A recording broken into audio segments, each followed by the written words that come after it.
नमस्ते। एक प्रयास ऐसा भी में आज हम एक ऐसे साइलेंट किलर की बात करने वाले हैं जो आपके बच्चों का बचपन और भविष्य दोनों ही चुपचाप से खा रहा है। जी हाँ, स्मार्टफोन की लत।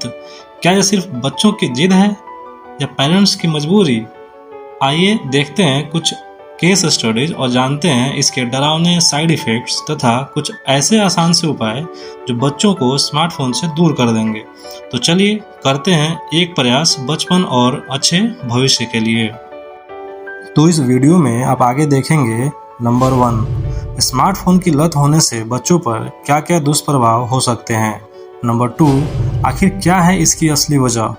और नंबर 3, सबसे ज़रूरी और हमारे वीडियो बनाने का असली मकसद भी कि आखिर ऐसा क्या करें जिससे बच्चों का स्मार्टफोन के प्रति झुकाव कम हो। तो देखिए इन बच्चों का जीवन कैसे खराब हो रहा है। क्या आपका बच्चा भी ऐसा करता है? अगर आपका जवाब है हाँ, तो ये रिपोर्ट आपको डराने वाली है। नेशनल लाइब्रेरी ऑफ मेडिसिन ने 6 महीने से 4 साल के बच्चों पे क्रॉस सेक्शनल स्टडी करके एक रिपोर्ट तैयार करी। इस रिपोर्ट में उन्होंने बताया कि हर 100 में से 75 बच्चे ऐसे हैं जो स्मार्टफोन यूज कर रहे हैं और 3 से 4 साल के एज ग्रुप में 20% बच्चे ऐसे हैं जो 3 घंटे या उससे ज़्यादा स्मार्टफोन यूज कर रहे हैं। जब 21 बच्चों पे स्टडी करी गई जो अभी 1 साल के भी नहीं हुए हैं, उनमें से 5 बच्चा ऐसा था जो स्मार्टफोन यूज कर रहा था। अब आप सोच के देखिए कि हम अपने बच्चों के साथ क्या कर रहे हैं। जब यही बच्चे आगे चल के बड़े होते हैं और ऐसे ऐसे जघन्य अपराध करते हैं तो हम बोलते हैं कि हमने तो इसे ऐसा संस्कार नहीं दिया था। फिर क्या आपने जब स्मार्टफोन दिया तो आपने देखा कि वो बच्चा स्मार्टफोन में क्या देख रहा है, क्या सीख रहा है? हमें इस पे बहुत गहराई से सोचने की ज़रूरत है।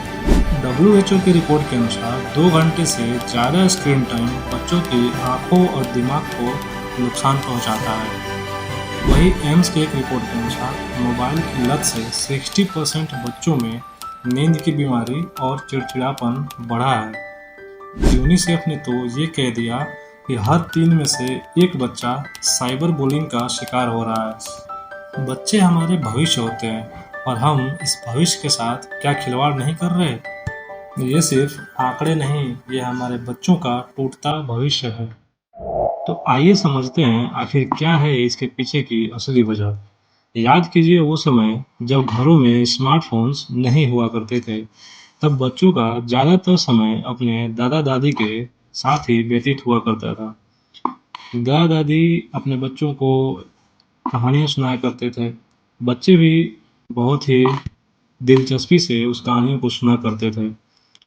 आउटडोर में भी बच्चे रियल लाइफ गेम खेला करते थे।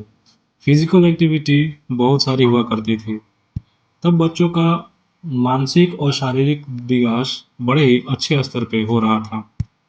पर जब से न्यूक्लियर फैमिली का कॉन्सेप्ट ज़्यादा प्रचलन में आया, तब से बच्चों का अकेलापन भी बढ़ा है। आइए देखते हैं कुछ केस स्टडीज।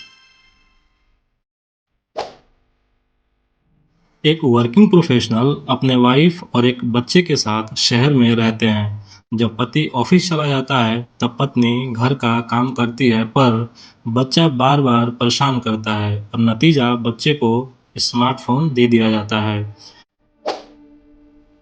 पति पत्नी के बीच बार बार झगड़ा होने से बच्चा परेशान होकर स्मार्टफोन में घुस जाता है और बाद में उसकी यही आदत एडिक्शन बन जाती है। अगर स्कूल का हर बच्चा फोन लाए तो आपका बच्चा अकेला कैसे रहे? ये सोशल प्रेशर भी एक बड़ी वजह है जब बच्चा मोबाइल फोन का एडिक्ट होने पर मजबूर हो जाता है। ये सारे न्यूक्लियर फैमिली के उदाहरण हैं। एक चौथा केस भी है जहां पेरेंट्स और ग्रैंड पेरेंट्स के होते हुए बच्चों का स्क्रीन टाइम ज़्यादा होता है। इस केस में हमें खुद बदलने की ज़रूरत है। इन सभी केस में एक कॉमन प्रॉब्लम पता है क्या है? बच्चे को असली प्यार और टाइम ना मिलना। अब आइए असली मुद्दे पर आते हैं जो मेरा फेवरेट सेक्शन भी है। जैसे कुम्हार मिट्टी को हाथों से आकार देता है, वैसे ही आपका समय बच्चे को संवारता है। जब तक मिट्टी पर कुम्हार का हाथ है, वो जो चाहे शेप दे सकता है। ठीक उसी प्रकार जब हम पेरेंट्स का हाथ बच्चों के सर पर है, हम जो चाहे बना सकते हैं। जैसे उनके सर से हाथ हटा, उनके दिमाग को जो अच्छा लगेगा वह वही करेंगे, क्योंकि वो नहीं जानते कि क्या अच्छा है और क्या बुरा है। सबसे पहली बात, अगर बच्चे स्मार्टफोन ना देने पर टेंट्रम करते हो तो उसे इग्नोर करें और किसी दूसरे डायरेक्शन में डाइवर्ट करने का प्रयास करें। अगर फिर भी ना माने तो छोड़ दें, क्योंकि वो टेंट्रम करते ही इसलिए हैं कि उनकी जिद पूरी की जाए। जब हम उस समय उनकी तरफ ध्यान ना दें तो वो टेंट्रम करना ही बंद कर देंगे। अगर हो सके तो बच्चों को ग्रैंड पेरेंट्स के साथ रखें। इससे दोनों को कंपनी मिल जाएगी, जो दोनों के लिए अच्छा है, क्योंकि वृद्धावस्था में अकेलापन किसी श्राप से कम नहीं है। बच्चों के सामने बैठकर रिलीजियस बुक्स पढ़ें और उन्हें धार्मिक स्टोरीज सुनाएं। बच्चों को डेली एक रियल लाइफ हीरोज की स्टोरी सुनाएं। अगर आपको नहीं पता तो रोज एक जीवनी ऑनलाइन या किताबों से पढ़ें और सुनाएं। बच्चों के साथ टीवी देखते समय ध्यान रखें कि वो सिर्फ इंफॉर्मेटिव कंटेंट ही देखें। रिमोट कंट्रोल अपने हाथ में रखें। हमेशा रियल लाइफ गेम्स खेलें, जैसे carrom board, ludo, hide and seek, educational games like puzzles. ऐसे बहुत सारे गेम हैं, आप अपने बच्चों की दिलचस्पी देखकर चूज कर सकते हैं। योगा की आदत डालें। मॉर्निंग में बच्चों के साथ योगा प्रैक्टिस करें। फोन को दुश्मन ना बनाएं। स्मार्टफोन के लिए एक टाइम सेट करें और उस समय खुद पास बैठें, और यदि लगे कि बच्चा वह कंटेंट देख रहा है जो नहीं देखना चाहिए, उसे स्किप करें। उसके बारे में नेगेटिव चीजें बताएं। रील्स दिखाने से बचें, हो सके तो इंफॉर्मेटिव कंटेंट ही दिखाएं। घर में लाइब्रेरी जैसा एक रूम सेटअप करें। बुक्स की कलेक्शन रखें। बच्चों के सामने ज़्यादा से ज़्यादा किताबें पढ़ें। मन ना हो तो भी सिर्फ किताबें लेकर बैठ जाएं, क्योंकि वे जो देखते हैं वही सीखते हैं। तो सबसे ज़रूरी है कि आप भी वही करें जो आप उनको सिखाना चाहते हैं। नो फोन डे सबके लिए ज़रूरी है। वीक में एक दिन कोई फ़ोन यूज़ नहीं करेगा।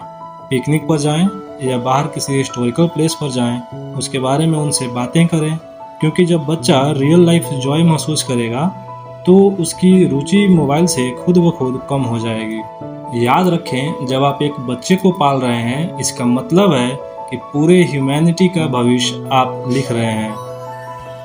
आज के लिए बस इतना ही। अगर आपको हमारा ये प्रयास अच्छा लगा हो तो लाइक, शेयर एंड सब्सक्राइब जरूर करें। फिर मिलेंगे। जय हिंद।